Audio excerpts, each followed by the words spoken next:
Good evening, everybody, and welcome to this special event on the eve of International Human Rights Day. My name is Tess Rooney. I'm one of the researchers at the Centre for Research Excellence on Achieving the Tobacco Endgame, and I'll be your moderator for this evening. To mark International Human Rights Day, the Centre for Policy Futures, the University of Groningen's Global Health Law Research Centre, and the School of Strategic Rights and Global Studies, University of Indonesia, have put together an amazing panel to talk about how health, human rights and tobacco control can intersect. Before we start, I would like to acknowledge the traditional owners of the land on which the University of Queensland is situated, the Turrbal Yagara people. I pay my respects to their elders past, present and emerging, and acknowledge their continuing contribution to this nation and its culture. I would also like to acknowledge the Ngunnawal people, the traditional owners of the lands on who I sit in Canberra, and invite you all to take a moment to acknowledge the First Nations people from your own lands from around the world where we meet today. Tobacco control has been described as a matter of human rights, and particularly the right to health. The UN Special Rapporteur for the Right to Health stated that the front of packaging labelling for tobacco products was an essential component of the policies countries are enabled. The WHO Framework Convention on Tobacco Control is a UN treaty that frames its obligations as reinforcing human rights. Further, the Sustainable Development Goals, including SDG 3, offer a strengthening of the implementation linked to human rights. However, it's unclear if tobacco control policy decision makers have actually considered tobacco control a human rights concern. Increasingly, however, international health bodies are framing those tobacco control in the context of human rights, and the subsidiary rights are increasingly being promoted as a component of tobacco control policies. And they present huge opportunities for law and public health programs to effectuate healthy behaviours and environments. However, racial ethnic minorities, low-income groups, women and children often experience intersectional forms of discrimination and stigma impacting their rights realisation. And the tobacco industry has a history of targeting these groups who suffer greater tobacco-related harms when compared to the general population. Tobacco control and the right to health are essential tools for addressing disparities as a matter of public health and human rights equity. And non-government organisations and civil society advocacy groups have been instrumental in linking human rights and disparities in harms in national and international forums. The connection of human rights and tobacco is attributed to a dedicated, yet, as Ruby puts it, small international network of public health experts and lawyers that have melded human rights, strategic, legal and policy action with tobacco-related health concerns, secondhand smoking, protection from predatory marketing, accountability and policy making. The three speakers that we have with us today, we were privileged to have with us today, are at the forefront of that small international network and are building the research-based and strategic approaches to tobacco control across a range of multidisciplinary options. They offer us a perspective from the European Court of Human Rights, which has a strong human rights framework, including the dimensions of novel smoke-free policies and an emphasis on balancing rights approach. From Australia, Dr Brolan will share her work in the absence of a formal human rights regime and the novel and strategic approaches that need to be leveraged. And from Indonesia, Dr Lin will share the experience from a country whose tobacco control goals are balanced against the economic industry impacts of the tobacco industry, particularly with child labourers and child minority groups. So I'd like to introduce our first speaker, Dr Katerina Tsampi, Assistant Professor of International Law. Dr Tsampi is a Professor of International Law at the Department of Transboundary Legal Studies at the University of Groningen and specialises in human rights law and tobacco control in the EU with a strong focus on case law at the European Court of Human Rights, assessing novel international and local experiences for smoke-free policies to protect children as part of the Endgame. I'll hand you over. Thank you, Tess. Good afternoon, everybody, and good morning as far as Europe is concerned. It's very early morning here.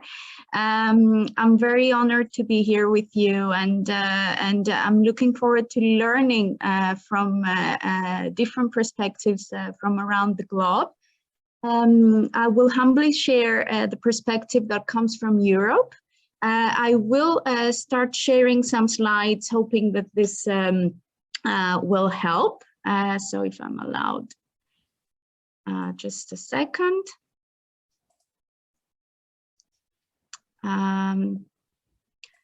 Is that visible to everybody? Can we? Yep. Yeah. Yeah. Okay. Let me start by wishing everybody a happy Human Rights Day a bit earlier. Our message here is that human rights can be a very potent tool for tobacco endgame strategies and tobacco control in general. And I would like to base this claim on three axes in particular. I would like to emphasize how important it is to use human rights as a general narrative in public debate. How important it is to use human rights to actually develop a human rights argument with a somewhat legal gravitas, and how crucial it is to actually employ the human rights mechanisms for tobacco endgame. I'll start with the human rights narrative. I'm afraid the pictures I have on these slides are telling in themselves that we are in need of a human rights narrative for tobacco control, as tobacco industry has been using and deploying the human rights narrative historically for quite some time in a quite aggressive way. As you see here, smoking is healthier than fascism. This is one of the messages one can find in the public debate with respect to so-called rights of smokers. So it is imperative to actually advance against this very aggressive and non-founded narrative, the narrative that human rights belong to everybody and that the right to health belong to everybody. So in the public debate, it is important to deploy human rights language to actually emphasize how human rights is not about tobacco industry and about a particular aspect of the rights enshrined in a number of legal documents. With respect to the FCTC also, it is important to actually clarify that from the outset, the Framework Convention on Tobacco Control, which is undoubtedly a widely ratified international treaty specialized to tobacco control and one of the most efficient texts we have for the tobacco endgame, it was not initially perceived as a text where human rights would be pertinent. So it was again historically the tobacco industry that used human rights language, even though in the FCTC one can spot very important references to the right to health and a number of international human rights instruments. So today in 2021, we're still discovering the potentials of this human rights narrative. But this is not just about a narrative that has no other gravitas whatsoever. This is a narrative that not only pertains to public debate, but also to actual legal implementation. And I will in particular address the European human rights system with emphasis on the Council of Europe. The Council of Europe is an organization, an international organization with a membership of 47 states. It covers wider Europe. So this is not just about the EU, but wider Europe that also includes states like Russia, Azerbaijan, Armenia, Turkey. So you see this, there is a wider scope here. And I will in particular focus on the European Court of Human Rights, which is the international court that monitors the implementation of the European Convention on Human Rights, which is an international treaty that enshrines mostly civil and political rights. And I will complement this presentation with reference to the European Social Charter, which is what we call the little sibling of the European Convention. It's a specialized treaty to social rights, and it is monitored by the European Committee on Social Rights. So these two systems complement each other within wider Europe. And the point I want to make here is that they have an amazing potential to address tobacco control. This potential, however, still needs to be addressed and used in practice. So I'm not here to say that everything works perfectly and that we solved everything with respect to human rights and tobacco control, but rather to show that the potential is there and that it is up to us to use it and take it to the next level and make it a real ally for tobacco endgame. I will start with the European Court of Human Rights. The European Court of Human Rights is one of the most potent international human rights courts in the world. Its case law, it's versatile and very rich, very advanced at this stage. So one can use a lot of the thinking that the court has undertaken to advance arguments with a wider importance. Interestingly enough, the case law on tobacco control is not abandoned. So everything can be abandoned in the European Court of Human Rights case law almost. This is not the case for tobacco control. However, there are very important messages in this case law that we can all use no matter where we work and how we work. I have discerned a number of topics where the court has actually dealt with protection from exposure to smoke, information and public awareness, tobacco advertising, and individual tobacco sellers. I would like to emphasize in particular the work of the court with respect to treating the protection from exposure to smoke through the lens of the right to respect for private life, but also, very importantly, through the lens of Article 3 of the Convention on the Prohibition of Torture and Ill Treatment.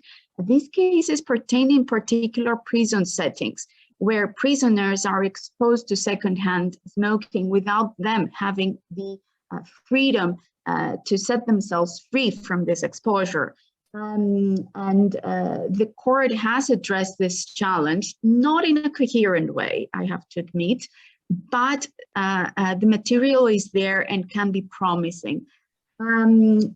However, the strongest message that comes from the European Court of Human Rights pertains to tobacco advertising, and where actually the court has accepted that prohibiting tobacco advertising is not a violation of the right to freedom of expression of tobacco industry, because this is what the tobacco industry in these cases decided in 2009 already have advanced. So as the court says, and I'm using the quote here because I think it is fundamental for a number of arguments we can make, fundamental considerations of public health could prevail over economic imperatives and even over certain fundamental rights, such as freedom of expression. So this is important. This is an important takeaway message that public health can prevail over a number of freedoms, and this is still compatible with the protection of human rights under the European Convention on Human Rights. So this is a very important message. Very importantly, also, the court has addressed the fate of individual tobacco sellers, so that means small retailers, with respect to the right to property. And it's interesting to note that the findings of the court agree with the framework of the Tobacco Convention, the Framework Convention on Tobacco Control. There are, of course, missed opportunities, mostly from the past, where the court, for example, has accepted that distorting the brands, tobacco brands' trademarks can violate the convention, but we have to put everything into context and accept that the law is evolving, the case law is evolving, and that there is hope for evolution in this respect. I'm going to proceed with the case of the European Committee on Social Rights. This is the landscape here is somewhat different. The finding I'm sharing here comes from its reporting procedure. That means that periodically states, parties to the European Social Charter, submit a state report before the committee, and the committee assesses whether it is in compliance with the provisions of the Charter. And with respect to this, a number of rights come into the fray. Most importantly, the right of children and young persons to protection, and the right to protection of health. And it is very interesting to look into the specifics of the findings in this system, because it actually addresses in much detail issues on tobacco control. This is a human rights body that goes in depth with tobacco issues, such as, for example, asking states to integrate into the school curricula throughout the entire period of schooling education on protection against tobacco, but also it assesses the effectiveness of certain prevention policies under the right to protection of health. Awareness raising campaigns and training of teachers with respect to tobacco control and other health issues are also points that are made by the committee and that actually asks states to implement. In a number of cases, even though this is not very pertinent nowadays, as most of the state parties to this charter are members to the Framework Convention on Tobacco Control, but in the past, the committee has also asked states to implement the Framework Convention on Tobacco Control. So this shows again how human rights can help tobacco control. And this brings me to my last point, which pertains to how human rights mechanisms can actually help us with tobacco endgame. The message here is that apart from the regime interaction, which one can see from the previous analysis, and it's more of a legal interest in the sense that how can we use the FCTC when we are implementing in the human rights framework human rights? So can we use this external source when we are implementing an international treaty on human rights? And the answer is yes. And actually the European Court of Human Rights has used the Framework Convention on Tobacco Control to address the so-called European consensus, which is important for it to reach a certain conclusion on a state. So for it to decide whether there is a European consensus on something, but there's still room for improvement because we can further use FCTC's wide ratification as an argument that there is a European consensus for a tobacco endgame. But also, as I mentioned, these bodies, these mechanisms also encourage FCTC ratification. How? Through an important and significant pressure mechanism. Apart from the implementation of the European Court of Human Rights judgments that also have financial implications, there is a considerable political pressure on states to implement the findings and the judgments by these bodies the human rights bodies. The pressure is important. It comes from the political bodies of the Council of Europe, and this is how a very solid and a traditional system and mechanism of human rights can actually help us to make a difference on the ground. Maybe I am too optimistic here, but I do believe that if we all join forces in this and put more pressure also at the stage of the implementation of these judgments and the reporting procedures, monitoring, we can reach a very, we can go far with Tobacco Endgame. I'll stop with a general message for this Human Rights Day, because my presentation mostly evolved around how human rights can help Tobacco Endgame, but the relation is mutual. Human rights lawyers, generalists, if I'm allowed to use this term, have to understand that tobacco control is part of what they do and what they should be doing. And this is important to understand because Tess referred at the beginning to this very small group of lawyers working on health and tobacco control. But this shouldn't be about a small group. This should be about every human rights lawyer, and this is about the right to health. So this is not just about human rights-based approach to tobacco control, but also tobacco control-based approach to human rights. I'll stop here and I thank you for your attention.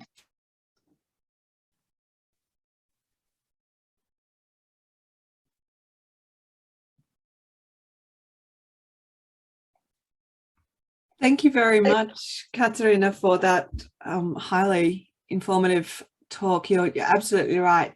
Capturing the narrative becomes increasingly important. There will be an opportunity for people to ask questions at the end of each of the at the end of all three presentations. If you do have questions, I'd ask you to draw your attention to the Q&A panel, and we'll be picking those up as we go along. I'd now like to move to Dr. Lin Yola from the, oh, sorry, I've just lost my window. Dr. Lin is a senior lecturer at the School of Strategic and Global Studies in University Indonesia, with a strong professional background in urban studies and social justice. She's currently working on sustainable development, social environmental challenges, and the GNSS technology interview for informal residents. So Dr. Lin, if you would like to take over. Yes, thank you, Tess. Hello. Hello. Yes. Sorry, it's Claire. We just need for the former speaker's presentation to be removed. It's still being shared. So if Katerina can please just stop sharing.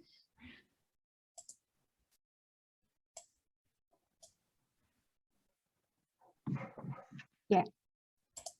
All right. Let me. There you go. Thank you, Dr. Lin. All right. Is the slide seen very well now? Yes, perfect. Thank you. All right. Thank you very much, Tess, and thank you very much for having me to Dr. Claire and the team.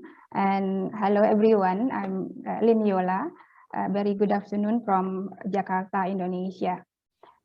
Today, I'm going to share some talk about the looming journey of Indonesia's tobacco control, a double-edged sword stage. I'm just going to share about what happened on ground in Indonesia, about shifting the transformation of the tobacco control, as well as how it really impacts the social value and as well as the communities in Indonesia.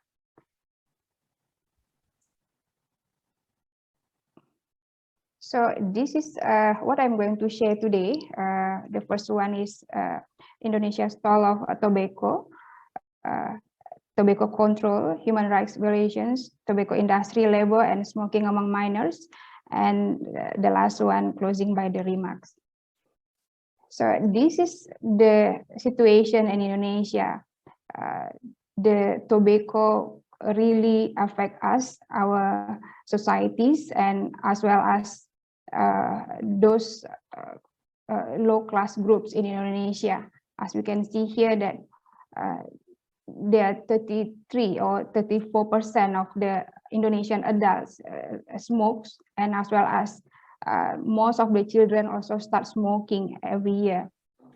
And we have 19.2% of the youth smoking age of 13 to 15, and most of them are boys. And this is maybe what I'm going to also talking about today. Indonesia is the second largest cigarette market in the world by retail volume. And what are the consequences? We have tobacco kills about 290,000 people annually.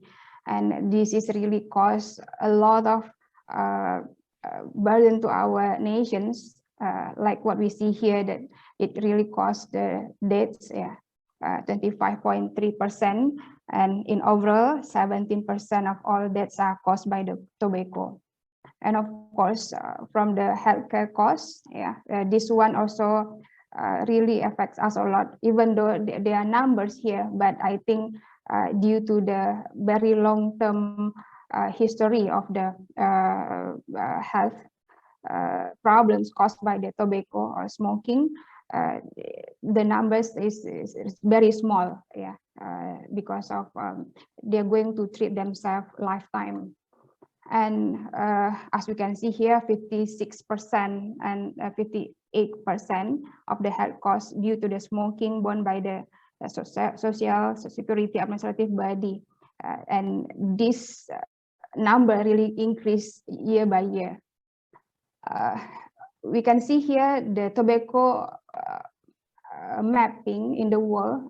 Indonesia really having the very high percentage and the very dark color here, and they are the youth smokers, and this is really warning alarm to our country.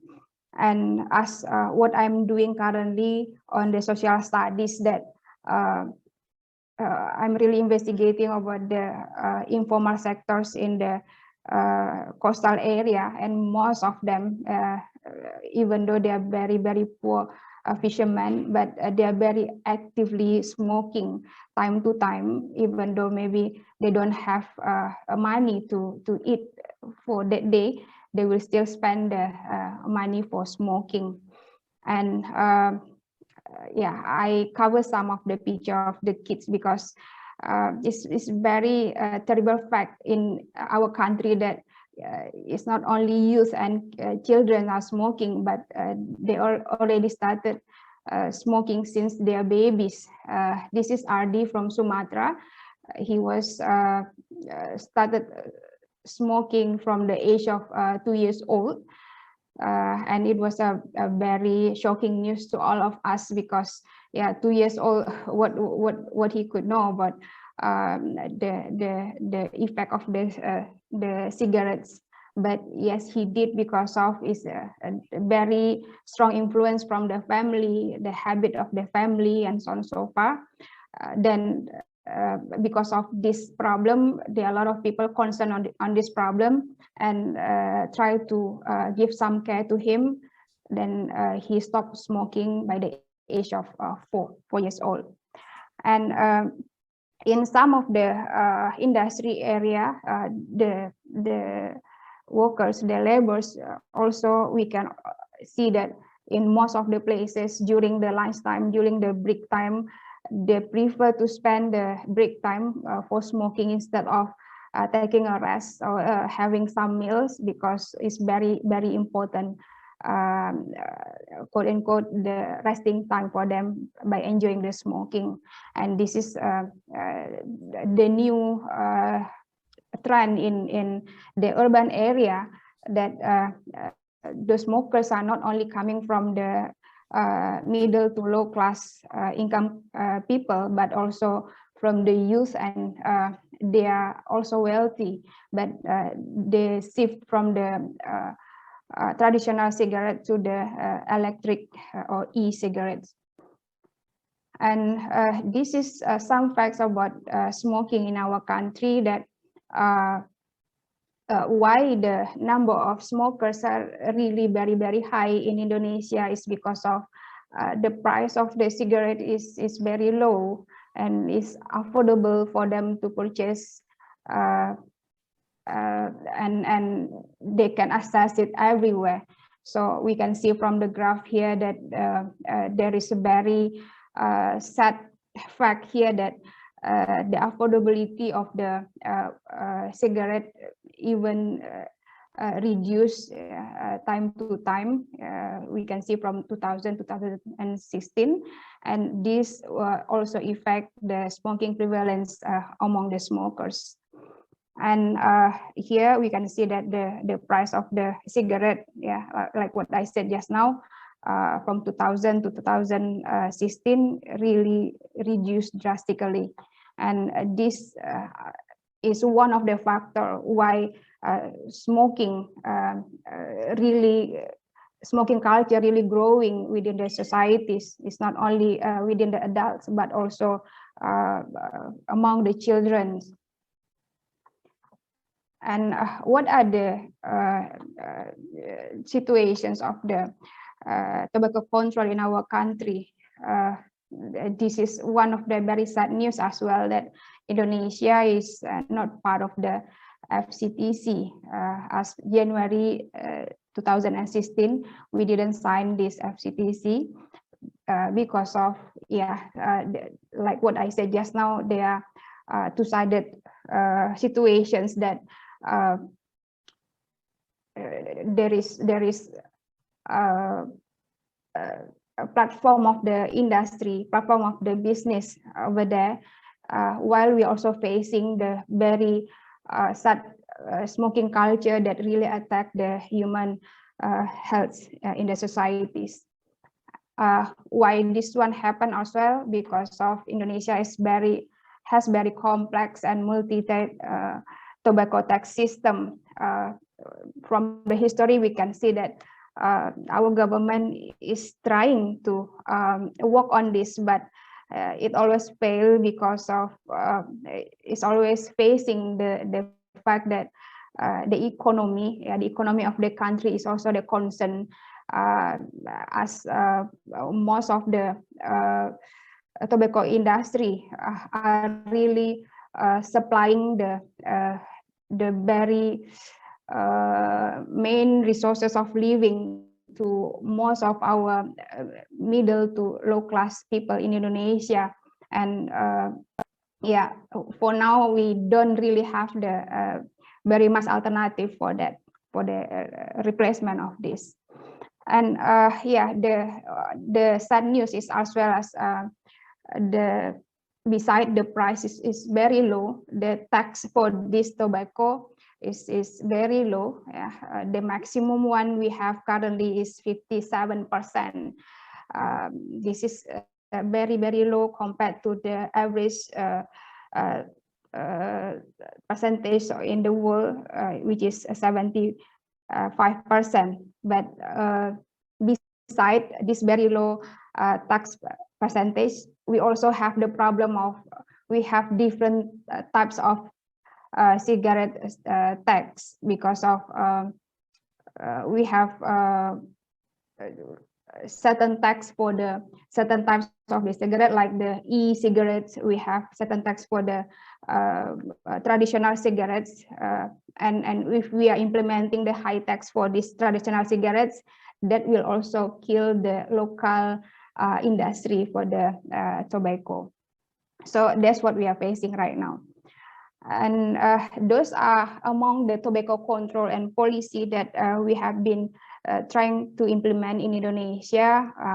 As we can see here, I already list them down. The first one is the smoke-free places. Yes, in some of the public places, we already have this regulation, but not all of them. But in some cities, there are some role model of the cities that already implement that the city should have the at least for the public spaces, they have this kind of regulation for the smoke-free places. We have the advertising regulations, promotion, and the sponsorship. Yeah, in some places we don't allow the tobacco advert. Yeah, like the local authority have their kind of like own regulations not to have any type of the tobacco advert in any of the city space. And I think that's very, very good, but unfortunately we don't implement that in all of the cities, because yeah, as we all know that Indonesia is very large, and we have multi-layer of administrative centers. And packaging and labeling, we also already tried to implement this. Sales restrictions, we have the regulations of the age boundary of who could buy the cigarettes, but again, the implementation, the regulations, enforcement is not very strong. Then what happened in the field is the kids could buy the cigarette for themselves, or the parent asked the kids to buy the cigarette for the parent. Then nobody knows that if the cigarette is really for the parent or for the kids. And this is one of the weakness in the regulation enforcement in Indonesia. The e-cigarettes, yeah, we could even see this everywhere. Yeah, it's accessible to everyone, and pieces-based cigarette selling, as the cigarette price is very, very low in Indonesia, but still there are some part of people in Indonesia that they also could not afford to buy. Then the sellers will sell them in pieces, so the smokers could access to buy in the smaller units or numbers. As you can see here, that the cigarette adverts we could see everywhere, even to the not only in the urban area but to the remote area, and there is no regulations that any type of building could or could not post this kind of advert. And some NGO also complain that the advert in the city area, even they are not asking them to stop smoking, but it's even socializing to all layers of the societies that smoking is cool. And what is important here, the message is the smoking kills you, but what they don't say that smoking also kills the people around you or your loved ones. And this is the fact also in Indonesia, that the tobacco industry is also employing the women and kids. As we can see in the data, that tobacco industry employ kids mostly for the harvesting and post-harvesting. So as they're also doing it at home, yeah, not only in the industry area. So the parents, the kids are also doing it together, even though the kids are not doing it, but the kids are around them, and it's really affecting their health. What we can call it as the green leaf tobacco disease. And so shockingly, the reason for them employing the kid is to earn the income. So they are not only helping or playing around, but to earn the income or to get the money from those jobs. As you can see, those are the situations. The kids are harvesting the tobacco leaves, and yeah, there are a lot of complaints, including the academics from our university, that that those tobacco company doing the CSR is actually not really doing the CSR, but is the other type of the campaign of the tobacco. And this is the human rights relations that I'm going to maybe talk about today, that the smoking is not only mainly affecting the smoker itself, but also affecting the ring one people around them, is either at their house or at their office. That as we can see that here, that when they are home, they are living with 41.7% living with babies, 19.8% living with the elderly, and 4.5% of them living with the pregnant wife. And 76% among the smokers smoke around the family members, so they smoke inside the house. And 70% of the kids of the smokers, normally they smoke because of their parents are smoking. And this is one of the study that we do in our research center in our school. The wife of the smokers do say that they really not comfortable with the smoking situation at home, but they don't have any choice, that they also cannot ask the husband to get out of the house because it's the head of the family. But according to what they are saying, that they really expect the kids not to be smokers, expecting the husband to stop smoking, which most of the time the husband will not do. Smoking is misbehaving attitude, and not happy with the smoking husband, and uncomfortable with when the husband smoking around them. And this is one of the contexts that we also conducted the survey on, that during the pandemic, is there any significant difference for the smokers during the pandemic? As we can see here, the orange one is saying that it's just the same. The yellow one is decreasing, and 14% of them say that they smoke more frequently. And we can see here by the income group, sorry, this one is Indonesian, but most of the smokers with the income of 2.5 million rupiah, yeah, they are saying that they almost the same, yeah, smoke the same percentage, but some of them increase, yeah. But this is another fact that they are saying that when during the pandemic the economic activity stopped and they are having the economic problem, 50.8% of the smokers will buy the cheaper cigarettes instead of stop smoking. And those are the reasons for smoking among the smokers. And those are what the wife is saying. Sorry, it's in Indonesian, but most of them are saying they really want the husband to stop smoking, and having some kind of like socializations, and government do something on that, because they can't do anything, so they expect the higher authorities to do.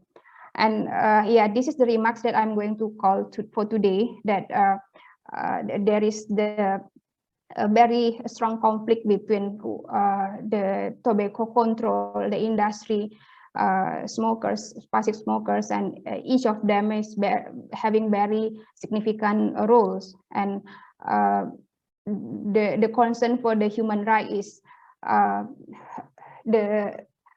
the campaign is always saying that the tobacco is very dangerous for the smokers, but people behind them in the ring one is very important one as well, and that's not yet really become the concern, yeah, the main concern in the campaign. And of course there are a lot of homeworks that we need to be addressed for our national policy, including the price and the tax of the tobacco, and as well as implementing the non-fiscal measures implementations, like what I said just now, the advert, yeah, and how the selling tobacco in the field, it should really be controlled. It should really be doing the very strict enforcement. So that's it. Thank you very much, Tess. Thank you for your attention.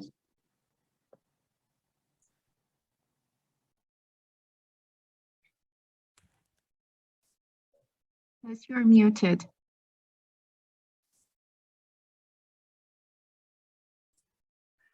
sorry. I was thanking you, Dr. Yola, for that very fascinating presentation on the challenges in Indonesia. I'm conscious we're moving rapidly out of time. Move straight to Dr. Brolan. Claire Brolan is a public health scholar at both the Centre for Policy Futures and the School of Public Health. And I'll move straight to Claire. Thanks so much, Tess. I'd like to begin by acknowledging the traditional owners of the lands and waterways that I'm beaming to you from this afternoon, the Quandamooka people. I'd like to pay my deep respects to Quandamooka elders, past, present, and emerging. Thanks, Dr. Katerina and Dr. Lin, on such thought-provoking presentations. Thank you so much, which really together reinforce the place-based, contextual, cultural, and unique legal and political and structural systems that need to be taken into account when scoping and identifying potential ways to implement research and advance tobacco control and tobacco endgame strategies through a human rights law lens in different countries. And certainly strong partnerships are very much key. And when I was listening in from a public health perspective, I also found three things particularly striking, and that is to facilitate the tobacco endgame. There appears to be a really crucial need for public health practitioners and scholars and their interdisciplinary and multidisciplinary stakeholder partners, including human rights partners, to come together to examine and to address three particularly important determinants of health: the commercial determinants of health, the political determinants of health, and significantly, the legal determinants of health. Sorry, have I gone to the next slide? No, sorry. Okay, I have to make sure I double click. How's that? We're still seeing the front-based slide. Okay. What about now? Unfortunately, no. How's that? Try full view, going to full view.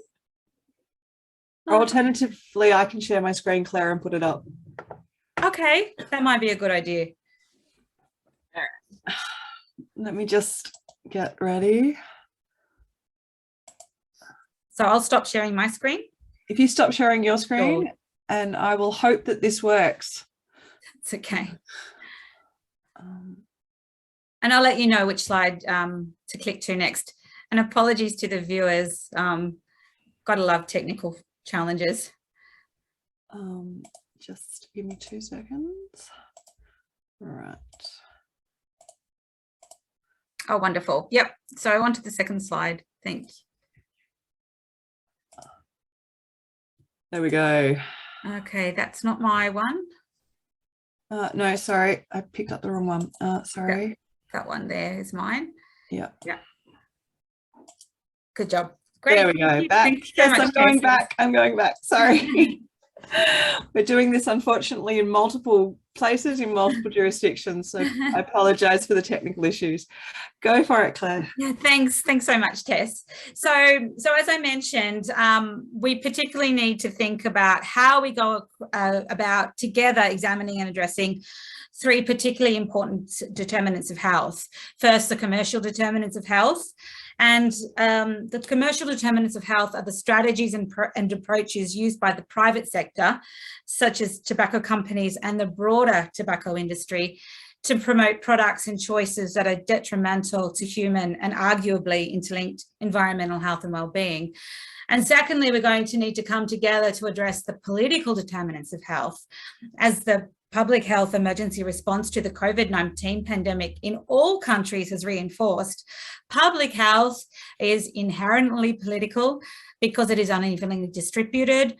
Many health determinants are dependent on political action, and health is a critical dimension of human rights and citizenship.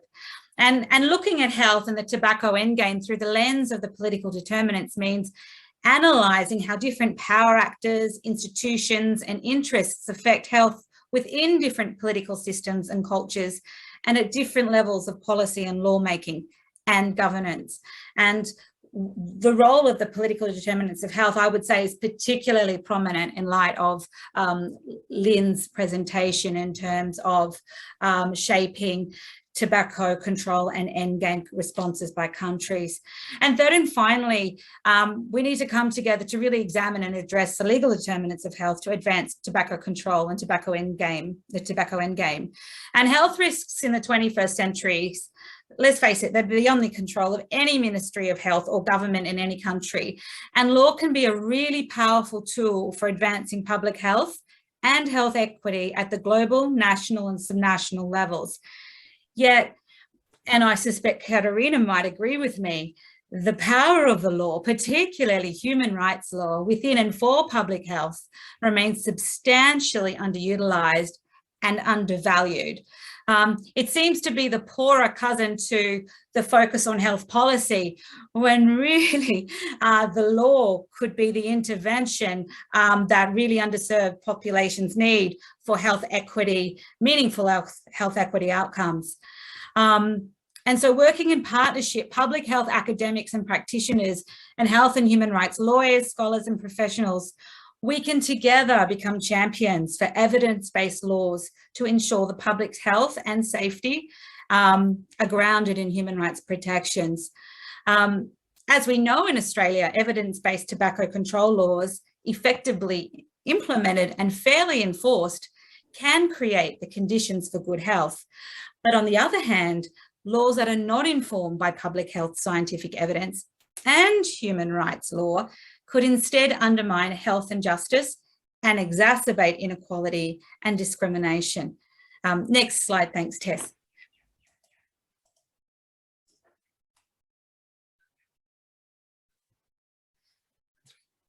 Okay, great, thanks. Now I want to turn to a piece of research I published in 2019, and in so doing I acknowledge my co-authors, Chris McEwen and Peter Hill, named on your screen. In that research, we explored the views of 164 stakeholders who, in 2018, provided written submissions to the Federal Parliamentary Inquiry into whether Australia should implement the Sustainable Development Goal, or SDG 2030 agenda.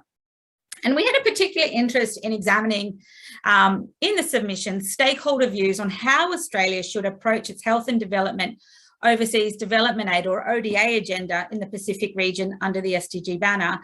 And what surprised me the most when I conducted this paper-based research is that of the 164 written submissions to the Australian Parliamentary Inquiry into the SDGs, totaling 1,983 pages, with the average length of each submission being 12 pages, the longest written submission to that inquiry at 169 pages was by the tobacco giant PMI, Philip Morris International, Australia, New Zealand and Pacific.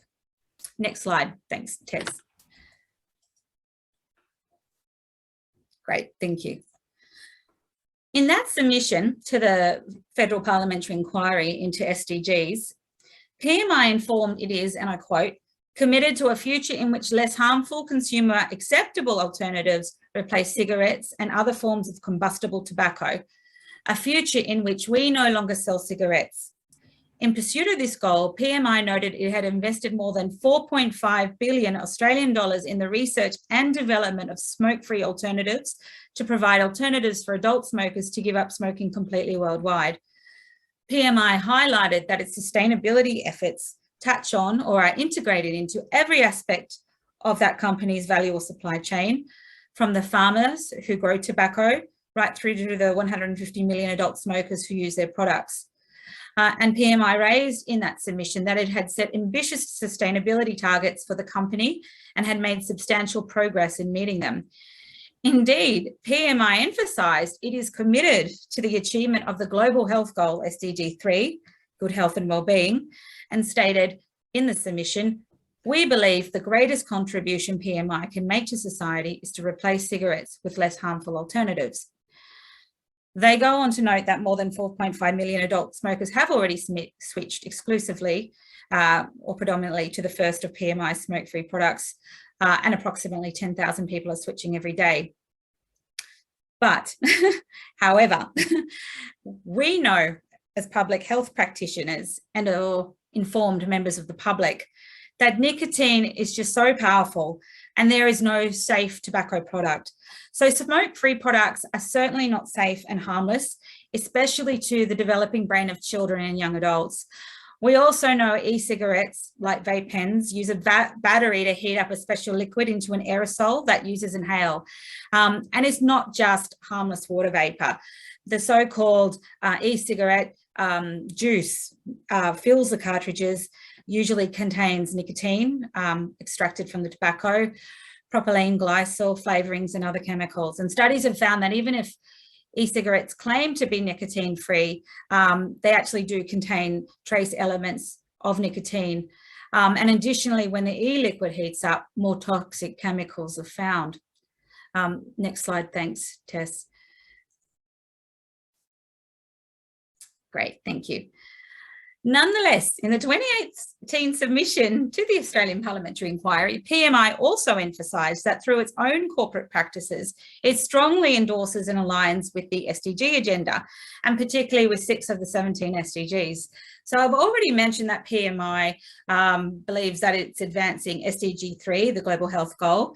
It aligns its practices allegedly with SDG 17, partnerships through the goals, SDG 2, Zero Hunger, through their agricultural practices program, SDG 12 with respect to responsible consumption and production, and SDG 16 on peace, justice and strong institutions, with PMI explaining it makes efforts to tackle the illicit tobacco trade, which is of particular relevance to SDG 16, noting that the illicit tobacco trade can fuel criminal activity and corruption. The 6th SDG that PMI also emphasises that it aligns with is SDG 8, decent work and economic growth, which is where in their submission to the parliamentary inquiry, this tobacco company really starts to talk about its alignment with human rights principles. Next slide, thanks, Tess. Oh, thanks. And I've gone into them in a little bit of length on your screen.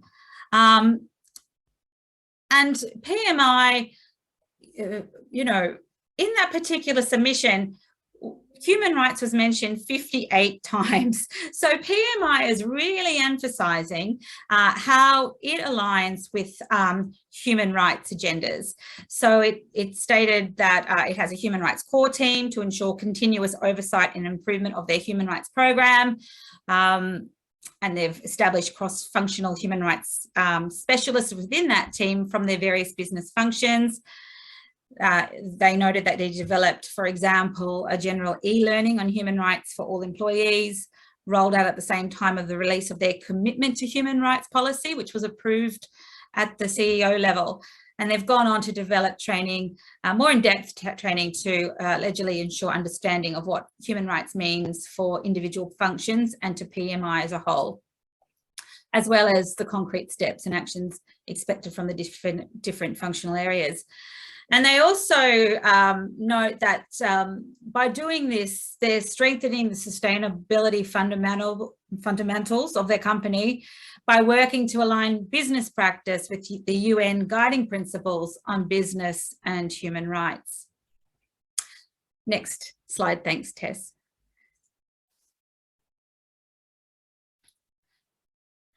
And yeah, just cycling back to part of Dr. Lin's presentation, in the submission to the Federal Parliamentary Inquiry on the SDGs, PMI included an extract from its Sustainability Report 2017, and it acknowledged the 2016 Human Rights Watch report that raised concerns around child labour and breach of children's rights, and in fact multiple children's rights, through underage labour of children in tobacco farms and in the tobacco production industry in Indonesia. And the PMI's response was that the company was subsequently monitoring and responding to the situation there, guided by the UN guiding principles of business and human rights. The 119-page Human Rights Watch report documents how child workers are part of the tobacco supply chains throughout Indonesia and how they're exposed to nicotine, handle toxic pesticides and chemicals, use sharp tools, lift heavy loads, and work in extreme heat. So nothing at all that's conducive for longer term and indeed shorter term health, well-being and development. But I think it's really important to point out, this slide is actually missing from your version, Tess, that high income countries are, you know, just as culpable too in terms of overlooking children's rights vis-a-vis the tobacco industry. For example, Human Rights Watch in 2013 and 2015 issued a report around the hazardous work by children on tobacco farms in the United States, noting that tobacco companies really don't bear the sole responsibility to protect child tobacco workers. In fact, the US government, according to Human Rights Watch, had utterly failed to protect children from the dangers of tobacco farming. And in fact, I'd on my slide that's not included there, included a more recent publication from the Atlantic highlighting that the use and abuse of children and young adults in tobacco farms in the United States is continuing. Okay, next slide. Thanks, Tess.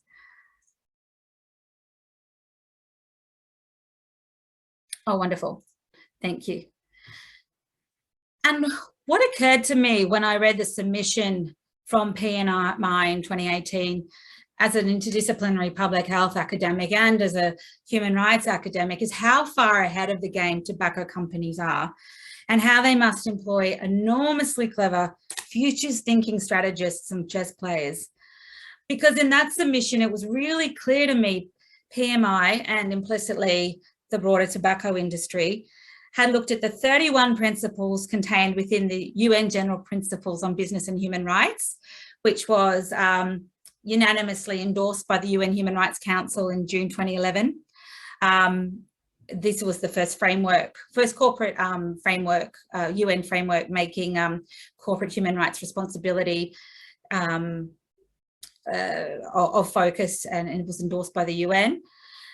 And then secondly, I realized that, yes, by the time of 2018, tobacco companies had definitely begun looking and joining the dots in terms of the introduction and contents of the Task Force on Climate-Related Financial Disclosure, or TCFD, which was established in December 2015 by the G20 Financial Stability Board.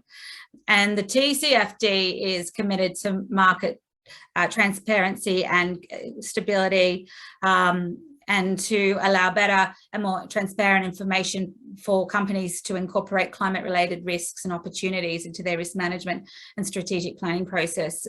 So, yeah, so already they had that document to hand, and that particular document isn't isn't mandatory in terms of regulation in Australia's context yet, but the Liberal government a month ago indicated that there was a view to domesticate or put into regulation the provisions of the TCFD in Australia, but there's no particular date in sight.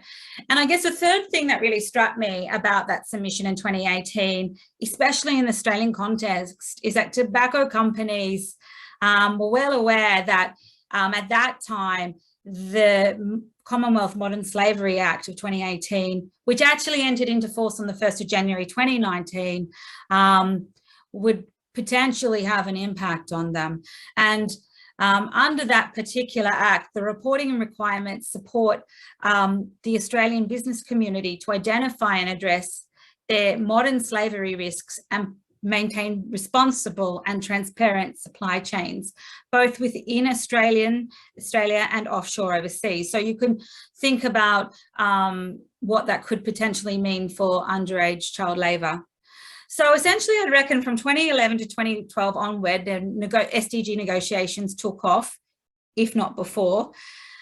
Tobacco companies have been reading the tea leaves, or the tobacco leaves, and they're very cleverly pivoted to embrace and align and integrate human rights and sustainable development language, narratives and agendas into their business as usual operations and into their sustainability planning and reporting.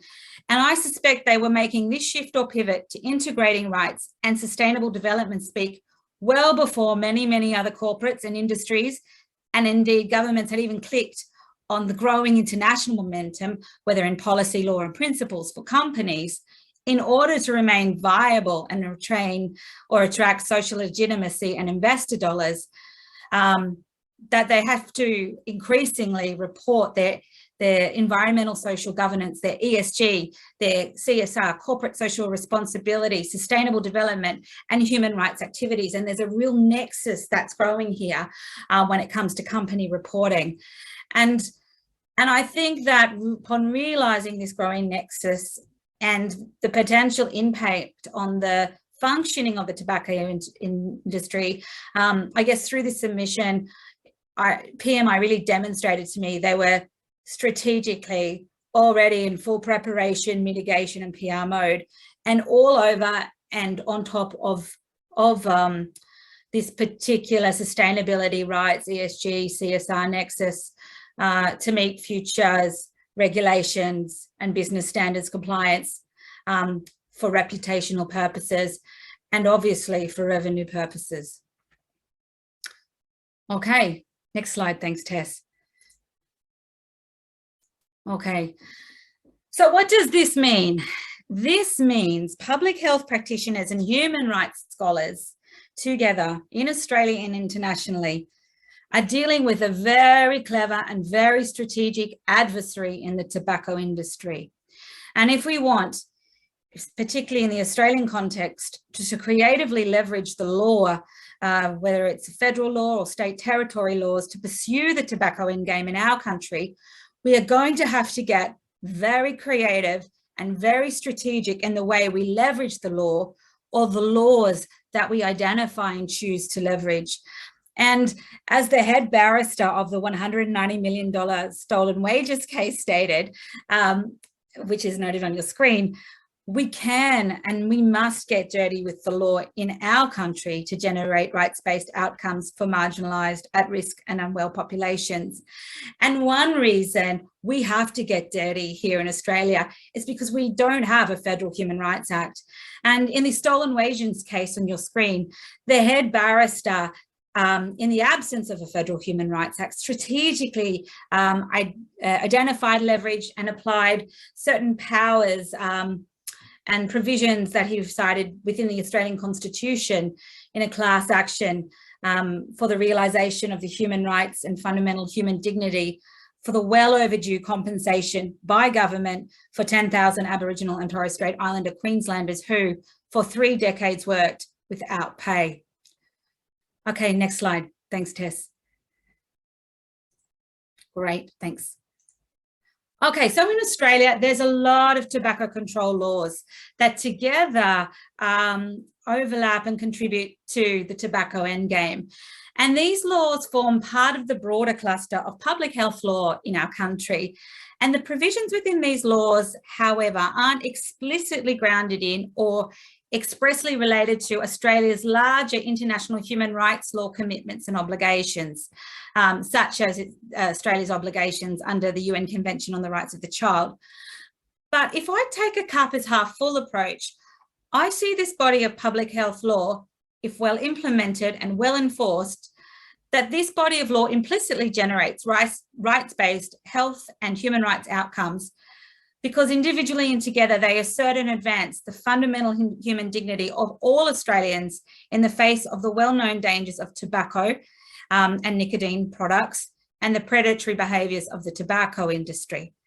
Okay, next slide. Thanks, Tess. Thank you. The challenge with pressing human rights legal argument in Australia, well, there's a lot of challenges. So a key question is leveraging of human rights law in the Australian context part of the answer for and to tobacco endgame public health strategy for us here? And as I've alluded to, there are a few significant issues and hurdles on that front too. So unlike Katerina, where she sits in the EU, and she can access and leverage the European Convention of Human Rights to make legal arguments or compelling illegal arguments using human rights, Australia is the only liberal democracy in the world that is without a Bill of Rights, Federal Human Rights Act, and compelling and comprehensive human rights protections in the Australian Constitution or in any other sort of similar instrument. So essentially, and just thinking of time here, I'll just skip down here. So essentially what this means is that the advancement of human rights in our countries is occurring not at the federal level, but at the state territory level. So we have 3 Australian states and territories that have implemented human rights legislation. The Australian Capital Territory in 2004, Victoria in 2006, and very recently, Queensland, the state I live in, on the 1st of January 2020, that was in force. So that's a very recent piece of law. And so what we can do through those particular state and territory acts is we can look to international jurisdictions and case law and precedent to make argument in and for the tobacco endgame in the Australian context. And that's where we can get clever and we can get creative, but we need to do a lot of work in terms of comparatively considering the context of how the law or the issues to which it's applied to in, for example, the European context, to whether it is relevant and those precedents are relevant and applicable to Australian or specifically Queensland contexts. Next slide, please, Tess. And it's a bit like environmental rights. We don't have environmental rights on the human right to a healthy environment in our law in Australia, but we do have environmental protection laws or torts laws, negligence and duty of cares laws. And when strategically leveraged, they can generate rights-based environmental health and human health and broader planetary health outcomes. And I'd also suggest tobacco endgame public health proponents closely follow the outcomes of these, I wouldn't say express, but implicit human rights, environmental health right cases, such as the one on your screen, and climate change cases, because I suspect the arguments that are going to be made and are being made in these cases, and the decisions also made in response by the courts, can be and will be analogous and relevant to identifying novel and compelling arguments that can be made against tobacco use and the tobacco industry and that industry's harm to the environment. And I think there is going to be a lot of overlap in terms of analogous argument. And again, I mentioned this is a space to watch. I also think another space to watch is thinking about how the Task Force on Climate-Related Financial Disclosures and its components could potentially be used with regard to the climate obligations of really heavy-hitting supermarket suppliers of tobacco products. And again, thinking about the tobacco supply chains and through the lens of the 2018 Modern Slavery Act, thinking about procurement and as I mentioned, supply chains at different levels. Next slide, thanks. So just to sum up, I really love this quote on your screen from the Cape Town Declaration on Human Rights in a Tobacco-Free World, which affirms that the concept of the right to a tobacco-free world as a component of human rights implies the obligations of states to address human rights implications over the whole life cycle of tobacco growing, manufacturing, marketing, distribution, consumption and post-consumption, including child labour, violations of workers' rights and the rights of special populations, as well as environmental destruction. And I think that as we move forward in Australia, that the role of universities universities have a very important role to play in the sense that we can and should and must be partnering with multi-stakeholders, human rights practitioners, public health lawyers in the development of robust, rigorous and transparent interdisciplinary research that then can inform the scientific evidence base, the solid advocacy base that we can help be engaged in terms of translating that research and those findings into hopefully tangible tobacco endgame and tobacco policy outcomes. And I think that we really need to be, as academics, fearless and courageous in doing this, in terms of translating our academic findings into tobacco endgame law where appropriate, and that we do this as transparently as we can, that we disseminate through open access channels where we can, so that our learnings and our findings can be shared by academics, health and human rights scholars all over the world. I think it's also important that we have to be careful as human rights practitioners and public health practitioners about the academics, about the relationships and partners we develop in doing research and doing research impact for the tobacco endgame. Because, for example, frequently the big consultancy firms, when they do human rights and social and environmental impact assessments for companies, including supply and value chain assessments, they're often not in a position contractually to publicly release or publish the findings for commercial and confidence reasons. And that's fine. But I think if we're going to be doing rights-based research in this space, it's really important that we engage in really collaborative research partnerships wherein we can all together transparently and publicly publish findings to generate greater transparency and accountability, and sharing lessons and learnings to build momentum for rights-based approaches to the tobacco endgame everywhere. And then everyone learns. So that's all from me. Thanks so much.